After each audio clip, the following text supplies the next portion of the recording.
اللهم صل على محمد وآل محمد. بسم الله الرحمن الرحيم. ما عندكم ينفد وما عند الله باق.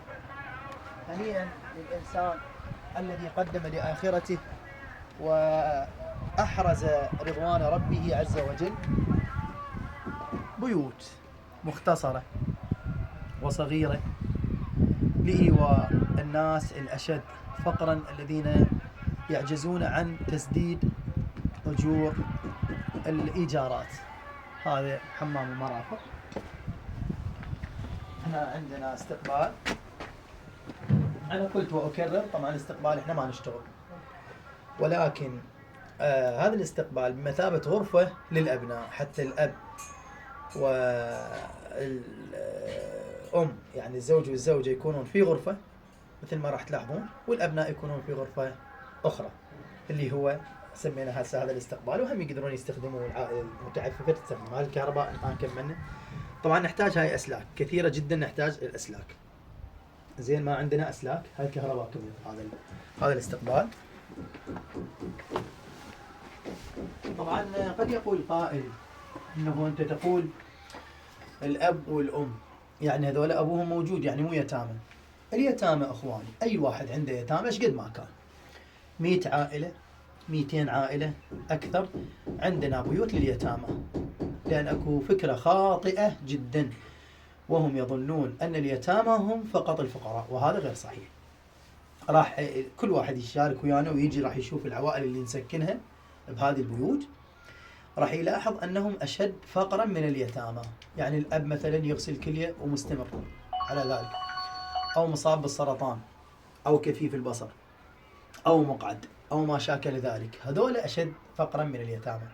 واليتامى جاي أقول، والآن هذا معلن أمامكم ورقم تليفوني كذلك موجود بالمنشور. ايش قد عندكم يتامى؟ الأولاد أعمارهم 15 فما دون، أقل 15. أما البنات حتى لو أعمارهن 20 30 أكثر ما لكم مشكلة. العائلة بيها الأم يعني الأرملة وثلاث يتامى معاها، بيوت موجودة، بيوت درجة أولى طبعا، مو مثل هذا البناء. زين، هذا البناء بناءنا للعوائل المتعففة التي حقيقة أذلها الفقر وآذاها الفقر ودمرها الفقر. هذه صالة، وهنا عندنا مكشوفة. هاي المكشوفة تطل على الغرفة وتطل على الصالة. السقف كملنا طبعا كهربائيات أسلاك كملنا. هذه غرفة، هذه غرفة. شيء مختصر، 1 2 3 4 5 شيلمانات الغرفة. شيء مختصر. زين، أفضل مما يكون ساكن بالإيجار ويدمره الإيجار.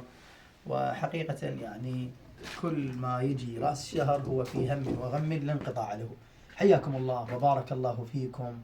مثل الذين ينفقون أموالهم في سبيل الله كمثل حبة أنبتت 7 سنابل في كل سنبلة 100 حبة والله يضاعف لمن يشاء والله واسع عليم. ما أنفقتم من شيء فهو يخلفه. لا تتصور أنك حتى دنيويا تخسر عندما تشارك في إغاثة الملهوفين والتنفيس عن المكروبين. قلنا أننا نحتاج إلى أسلاك، هذه أسلاك الكهرباء، نحتاج إلى أسلاك كهرباء كثيرة جدا. هذا الحمد لله والشكر. باقينا فقط اللوخ والأرضية والسقوف، ونشد البيبان والجام، وتستلم هذه العائلة بيتها إن شاء الله على الخير والبركة عليهم. بارك الله فيكم وشكرا جزيلا لكم.